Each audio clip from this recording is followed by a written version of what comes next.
Olá pessoal, sejam bem-vindos a mais uma entrevista aqui do nosso site. E hoje eu estou aqui mais uma vez, tenho a felicidade de ter uma figura muito importante do gerenciamento de projetos brasileiro, que é o professor José Finocchio. Ele que já vinha trabalhando anteriormente numa iniciativa muito importante, inovadora na área de planejamento e concepção de projetos, que era o Project Model Canvas. Mas hoje a gente está aqui para falar de um segundo projeto dele, que é justamente o complemento desse primeiro que ele criou, né, que trata do gerenciamento da execução. Mas antes de mais nada, bom dia, Finocchio, é um prazer tê-lo aqui com a gente mais uma vez. Bom dia, André, é um prazer falar aí para o seu público, para a sua comunidade. Vamos lá. Vamos lá. Mas ótimo. Então, na outra entrevista a gente falou muito de planejamento, de concepção. Hoje eu queria que você explicasse para a gente, então, o que é essa contraparte, esse complemento que é o TACT Project Management. Olha, é exatamente isso que você falou. Ele atua mais ou menos aonde o Project Model Canvas parou. E ele complementa um pouco, detalha um pouco o planejamento num determinado aspecto e faz o controle da execução. E, bom, resumidamente, o que ele é? Ele é uma metodologia que mapeia o seu projeto na forma de um processo. Isso, pelo que eu conheço, não é feito, né? Você repara que o nosso guia PMBOK, ele mapeia o trabalho do gerente de projeto como um processo, mas ele não mapeia o trabalho do projeto propriamente dito como um processo. Então a primeira fase é transformar num processo. Sim. A segunda fase, ele trata de entender o ritmo com que cada pessoa deve trabalhar. Porque eu acredito que o ritmo ele é mais intuitivo. Vamos pegar um exemplo. Se eu falar para um determinado vidraceiro na construção de um edifício, você deve começar no dia tal e terminar no dia tal. Isso é menos intuitivo do que se eu falar para ele, olha, você tem que fazer uma janela a cada 3 horas. É mais intuitivo para a pessoa determinar se esse ritmo ele é sustentável ou não. Ele pode me responder, ele falou, você está louco, imagina que eu vou conseguir fazer uma janela nova a cada 3 horas. Isso eu consigo fazer uma janela a cada 9 horas. Não, então pera lá. Então eu vou ter que colocar 3 vidraceiros no prédio para produzir o ritmo que eu quero, que é uma janela a cada 3 horas. Certo. Então essa segunda parte, que propriamente dita, chama... Aqui eu estou pedindo para o pessoal que está trabalhando comigo aqui fazer silêncio para a gravação ficar boa. Tranquilo, Finocchio, beleza. Então, essa segunda parte, ela trata de entender o ritmo na qual as pessoas devem trabalhar para atender a expectativa do cliente. E isso tem um nome no Lean Management, se chama TACT Time. Por isso que batizei o nome de TACT PM, TACT Project Management. Correto. Que é gestão por ritmo. Ótimo. Bom, aí a gente não chegou ainda na execução, pera lá, eu sei, eu mapeei o meu projeto na forma de um processo, sei o ritmo que cada player tem que trabalhar, mas ainda não estou controlando. Então a segunda parte é que eu chamo de controle de progresso com um toque. One touch, né? As pessoas, elas não informam o progresso do projeto, porque todo mundo tem que logar no sistema, cadastrar determinadas coisas, colocar informações, digitar datas, digitar percentuais. O que acontece é uma grande procrastinação nesse sentido. Olha, no final da semana eu informo tudo como um projeto, está andando, mas as pessoas, elas não se dedicam a fazer o reporte de progresso com afinco, porque é muito trabalhoso, muito burocrático. Normalmente os sistemas eles são burocráticos para fazer isso. Eu defendo que o reporte de progresso deve ser feito com um único toque. Só isso, um toque, é um deslizar. Eu pego o dedo, deslizo para cá, estou passando 2 bits de informação. A primeira informação é que eu passei o dedo, e a segunda informação é que eu passei nessa direção. Se eu passar na outra direção, totalmente passando 2 bits de informação. Então a ideia é que com só essa quantidade de informação que eu deslizar de um dedo, você consiga reportar todo o progresso que o seu projeto precisa para ser gerenciado. Uhum. É um pacto com as pessoas. Eu exijo menos reporting, mas eu quero um reporte mais contínuo, mais à medida que o projeto acontece. Sim. E é uma troca boa para as pessoas. Uhum. Veja o Waze, né? Não sei se você usa o Waze, mas aqui em São Paulo não dá para viver sem o Waze. Não tem como, né? Com o trânsito, né? Que se vive aí, mas aqui a gente usa também. Ele é um software muito interessante. Ele é um software que as pessoas, a comunidade, ela avisa como que está o trânsito. E você se baseia nesse reporte da comunidade para direcionar nas ruas de menos tráfego. E para reportar que teve um acidente, são 2 toques. 1, 2, se você quiser qualificar, 3. Ó, pá. Quanto tempo demora para fazer isso? Meio segundo. Você já pensou se eu tivesse que entrar no sistema, logar, me cadastrar, informar a senha, informar a password, informar o pacote de trabalho, informar o início, informar tudo isso aí? As pessoas iriam reportar os acidentes na semana que vem, quando elas tiverem tempo. Aí ele não tem mais valor, né? Sim. Então no projeto é a mesma coisa. Se você deixa muito para frente a informação do status, à medida que o tempo vai passando, ele vai tendo menos e menos valor. Sim. Então essa etapa é reporte com um toque. Uhum. E quando eu falo um toque, pode ser um toque no seu smartphone, ou pode ser um toque no seu wearable, né? O Apple Watch, por exemplo. Uhum. Perfeito. Terminei. Dá uma flexibilidade grande aí, né, em relação ao que, dado que basta um toque, né? Quer dizer, você não precisa de fato de um teclado, nada de muito sofisticado, né? Exatamente. Sim.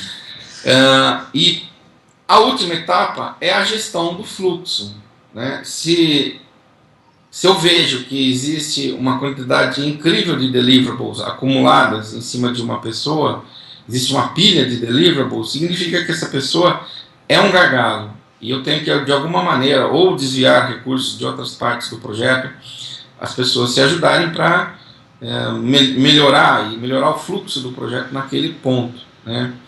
Que é um princípio do Lean Management, né? Numa linha de produção, quem tinha problema, teoricamente, puxa uma cordinha, para a linha, mas as pessoas que pararam, elas se ajudam para que o problema seja resolvido. Uhum. Então, mostrar num gráfico visual o fluxo. Na minha opinião, a melhor ferramenta para fazer isso, para mostrar fluxo, é o Kanban. Uhum. Ele explicando para as pessoas simples, essa ferramenta inspirada assim no método de produção japonês. Em gerenciamento de projetos, falando de uma maneira simples, ele mostra processos, e para cada processo, basicamente, existem 3 colunas, para resumir. Coisas que estão por fazer, coisas que eu estou fazendo, está em progresso, e as coisas que eu já fiz. Correto. Só baseado nessa visualização desses 3 fatos, você consegue ver fluxo, você consegue ver onde que o deliverable está parado, se existe um acúmulo de deliverable muito grande num determinado processo, e você consegue agir, você consegue fazer a gestão do fluxo. Então, resumindo, né, mapeia seu projeto como um processo. Número 2, entende o ritmo e a capacidade que atende o cliente. Número 3, One Touch Reporting, reporte com um toque só. Número 4, gerencia fluxo. É isso. É basicamente simples. É claro que nessa nova modalidade eu vou defender muito a contemporaneidade. Não adianta eu criar coisas que são muito manuais. A gente tem que usar os iPads, iTouches, wearables. O gerenciamento de projetos ele cresceu muito com o advento dos microcomputadores. E eu acredito agora que ele vai crescer muito com os smartphones. Ele vai dar um boom, né? O smartphone ele é pervasivo, ele vai em todo lugar com você, ele acompanha você no banheiro. E vai ser mais, porque os wearables eles vão dormir com você, talvez não tomar banho com você. Eles vão estar em todo lugar. Né? Isso muda a forma de gestão, muda a maneira de você reportar. Na época dos microcomputadores, quando eram lançados, nós no departamento dividíamos 10 pessoas o mesmo microcomputador. A gente, cada um usava um pouco. Isso dava um formato para a gestão. O meu smartphone eu não divido com ninguém, ele é meu. E tem mais uma, ele sabe onde eu estou, ele sabe quem eu sou, ele tem muitas coisas especiais. Sim. Bom, muito legal, Finoca. Assim, eu lembro que quando eu assisti uma palestra sua, assisti pela internet, na realidade foi uma palestra gravada num congresso que você deu, eu fiquei muito animado assim com essa metodologia, né? Porque duas coisas que eu vi de interessante. Uma é essa preocupação, né, com essa contemporaneidade que você citou, quer dizer, os tempos estão mudando. E uma outra coisa que eu achei muito legal, essa já tem a ver com coisas que acontecem desde muito tempo, que é a junção entre a parte gerencial e os processos específicos do projeto, não processos de gerenciamento de projetos. O pessoal confunde, né? Quando você fala mapear um projeto em processo, você não está falando de definir escopo, criar AP, criar cronograma, nada disso. Você está falando de, se eu estou construindo software, são os processos de software. Se eu estou construindo prédios, são os processos de prédio. E eu fui consultor durante muito tempo em melhoria de processos, e um grande desafio que as empresas tinham às vezes era justamente isso, era entender que para a coisa funcionar você precisava de processos de gestão e processos, digamos, técnicos da área de conhecimento juntos, né, incluídos ali no mesmo método, e eu acho que essa foi uma preocupação que você teve, né, nessa metodologia, né? Exato. Eu venho falando que o gerenciamento de projetos ele está transicionando do mundo 1 para N, do mundo N para N. Vamos explicar isso daí? Sim. Quando eu trabalhava como gerente de projeto na HP, na Hewlett Packard, era muito clássico, isso foi nos anos 90. Eu, como gerente de projeto, eu tinha que fazer um plano.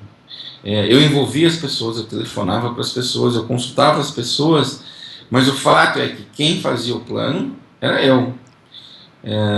Eu fazia sempre consultando, mas eu era o responsável por integrar o plano. E a maioria das coisas que estavam no plano eram concepções minhas, consultando as pessoas.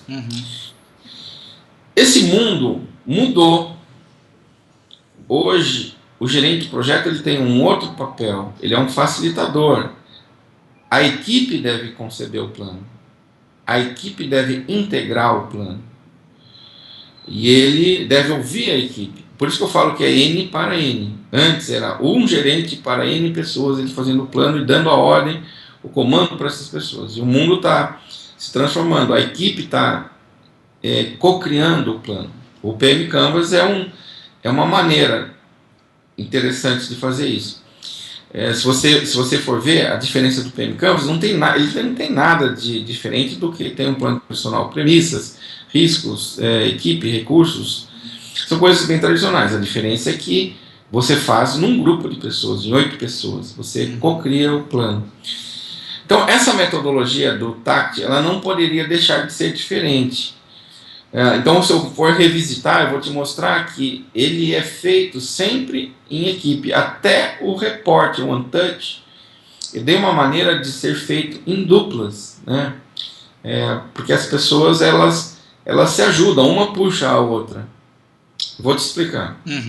Então, repassando lá aquelas 4 etapas, entender o projeto como um processo. Onde que está esse entendimento?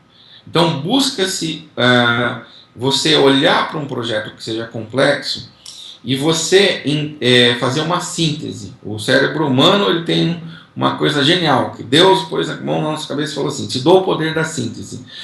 E o diabo pôs a mão na cabeça da gente e falou assim, o inferno está nos detalhes. Então, fala assim, a síntese ela é divina e o detalhe é diabólico, né? Então, nós temos que trabalhar sempre com síntese. Nessa primeira etapa, que eu quero olhar o projeto como um processo, eu vou envolver todas as pessoas na equipe, os mestres de obra, as pessoas que conhecem mesmo e conseguem ter esse poder de sintetizar, de ver o projeto complexo num pequeno fluxo de processos. Quanto mais sintético, melhor ele será para a gestão. Uma coisa que é síntese, alguém já pensou e facilitou para você. Bom, então envolve-se a equipe para fazer essa síntese do processo. No passo número 2, que é o ritmo, para quem eu vou perguntar o ritmo? Para as pessoas. A gente vai entender o prazo que o cliente quer, ele impõe um ritmo. E eu tenho que envolver as pessoas nesse ritmo. As pessoas da minha equipe é que dirão o ritmo é sustentável ou não. Se ele não for sustentável, só tem duas alternativas.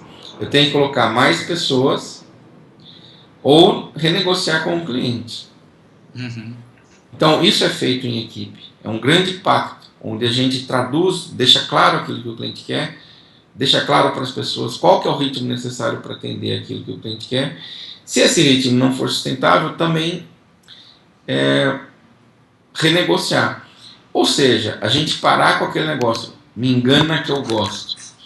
Você fazer um projeto com prazo fictício que a equipe de fato não acredita, né? Sim. No passo número 3, que você falou assim, pô, mas é individual, o cara vai pegar o iPhone dele e fazer. Como o processo foi mapeado como na forma de cliente e fornecedor, eu sempre incentivo que as duplas reportem. Então eu falo que eu terminei o meu deliverable. Mas quem é o cliente do meu deliverable, que vai usar o meu deliverable para produzir o dele? É o Andriele. Então na hora que o Finoc falar que ele terminou, eu quero amarrar que o Andriele fala que ele recebeu. Para não criar aquele sentimento assim, ó, olha, eu fiz a minha parte, os deliverables estão aqui em cima da mesa, quem quiser que use. Não, esse mundo morreu. Eu estou produzindo deliverables, eu estou produzindo para você, eu vou entregar, fazer questão de saber que você recebeu e você vai usar. Senão eu estou produzindo uma série de deliverables em cima da mesa. E não é isso que eu quero produzir para alguém, para o meu cliente que vai usar. Então eu incentivo essa interação, essa conexão no reporte do fornecedor e o cliente. O fornecedor fala que terminou e o cliente fala que começou. E isso aí vai ser subsequente. Esse cara que era o cliente, ele vai ser fornecedor de alguém, ele vai reportar que ele terminou. E o cliente dele vai falar que começou. Então eu incentivo essas duplas. Quando a gente cria duplas, um puxa o outro. Aquele negócio de eu falar assim, a semana que vem eu entro no sistema e reporto. Não.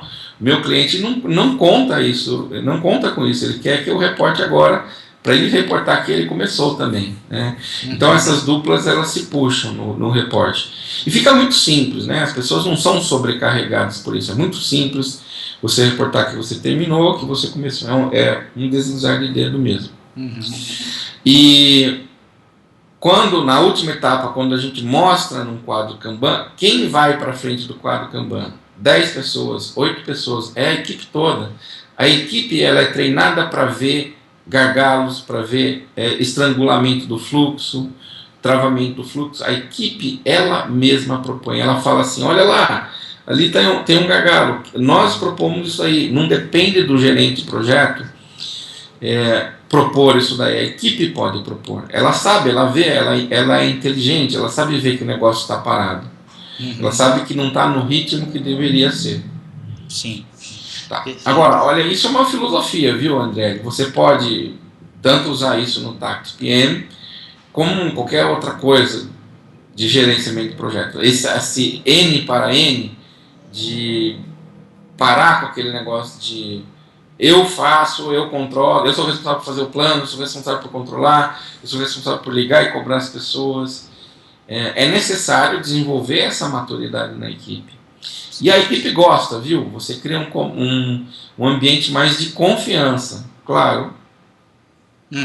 Eu acho, claro, você colocou muito bem, quer dizer, é possível implementar essa filosofia dentro do TACT e fora do TACT, mas eu gosto muito quando um determinado método de trabalho ou metodologia já vem com isso embutido, né? Porque às vezes é muito fácil, não, você pode utilizar uma metodologia tradicional, mas perceba esta filosofia aqui, é claro que dá, mas eu acho que o grande acelerador às vezes é justamente isso já está embutido, quer dizer, para usar esse método acaba que você já tem que fazer a coisa desse jeito, porque faz parte do DNA, né, daquele método quando ele foi criado.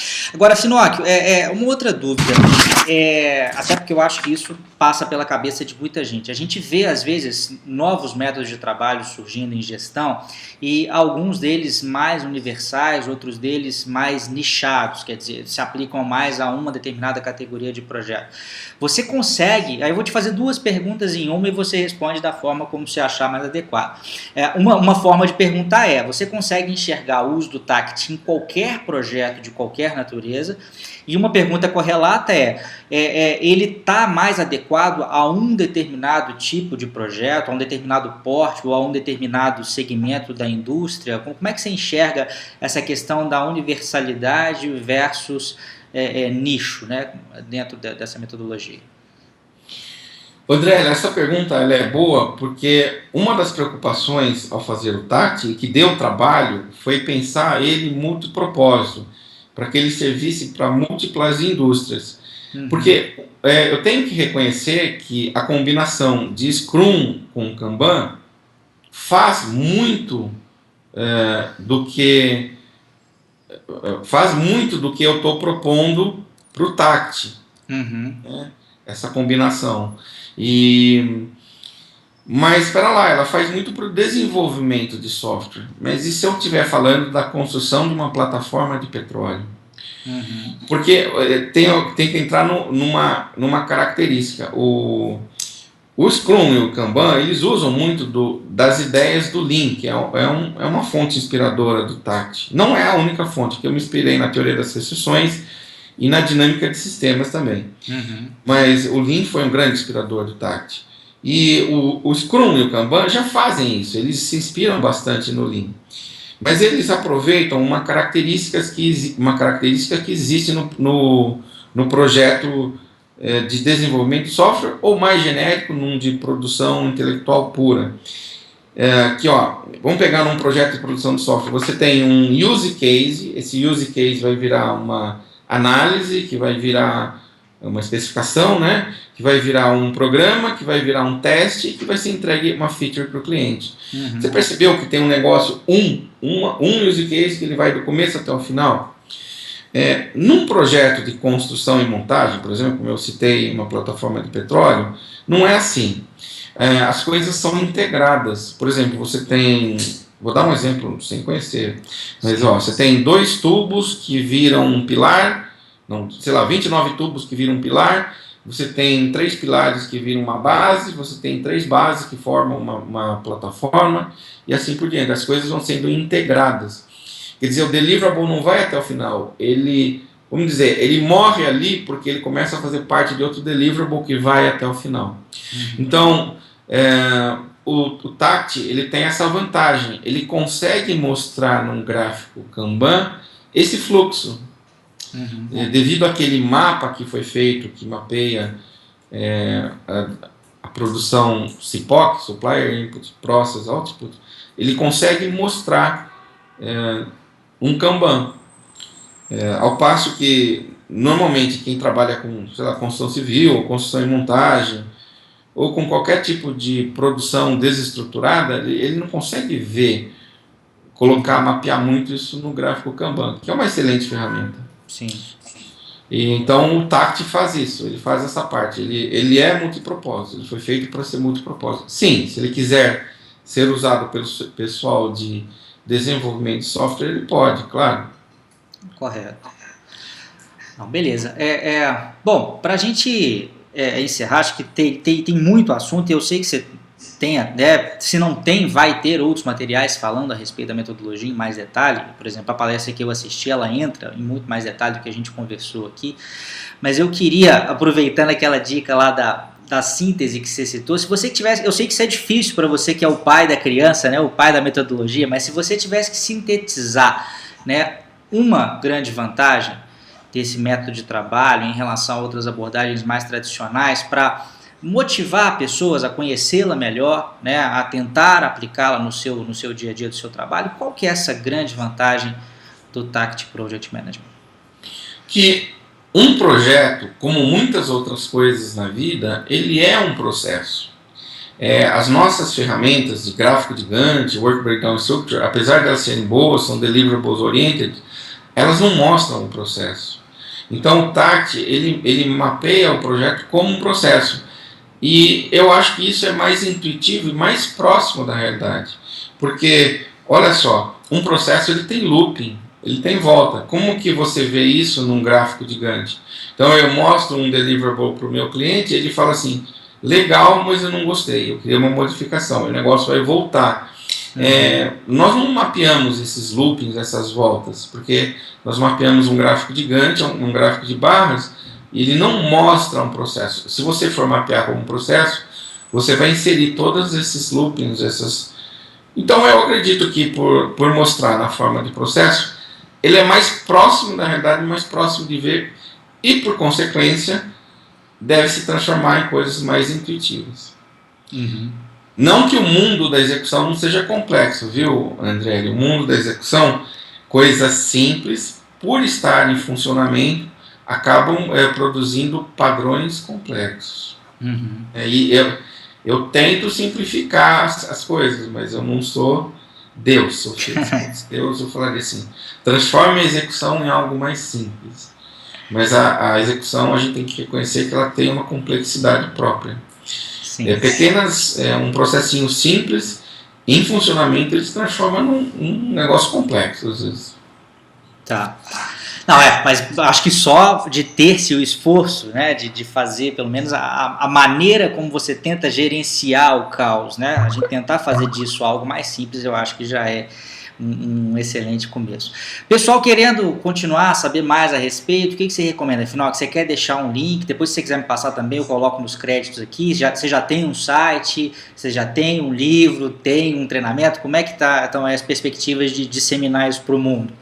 Sim, André, eu vou precisar muito da comunidade, porque está no começo, né, e eu quero ouvir muito o feedback. Uhum. O que eu construí um software que por enquanto só está na plataforma iOS, mais o iPad e o iPhone, e eu vou liberar para as pessoas fazerem experiências, né, e darem feedback, e tentar mapear os seus projetos na forma de processo. Uhum. Então, existe sim um link que eu posso passar e eu sei que você vai editar o vídeo e vai aparecer aí no link onde o pessoal pode colaborar e baixar esse software para fazer testes iniciais.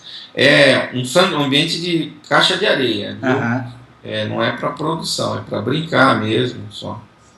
Que bom, muito legal. Parabéns mais uma vez, acho que essa sua sede por inovação num mercado que cá entre nós, né? Eu particularmente, comparando, eu acho, se é que existe um mercado, mas acho que existe, né? Um mercado de gerenciamento de projetos com outros, eu ficava até meio triste, porque a gente via coisas ainda muito antigas, né? Quer dizer, nada contra coisas antigas, mas há necessidade de se evoluir. E eu acho que você tem tido um papel fundamental nesse processo evolutivo, de modernização, que é muito importante, e o que é mais legal, quer dizer, um brasileiro fazendo isso, porque isso que eu já pesquisei, né, de tentar achar coisas novas, é no mundo inteiro. Existe uma certa uniformidade, né, nesse tradicionalismo. Eu acho que essa inovação que você traz, esse frescor, é muito útil, muito importante para a comunidade de gerenciamento de projetos. Queria agradecer mais uma vez pela sua disponibilidade de tempo, eu sei que você é um cara muito ocupado, e deixar as portas abertas, sendo qualquer novidade, você me avisa, a gente grava mais um bate-papo aqui, vai ser sempre um prazer, tá bom? Obrigado, André, obrigado ao pessoal, e vamos continuar e que vamos fazer próximos, né? A gente continua interagindo e vai aperfeiçoando à medida que tem mais coisas para contar. Maravilha. Grande abraço, até mais. Um abração, tchau. Alô.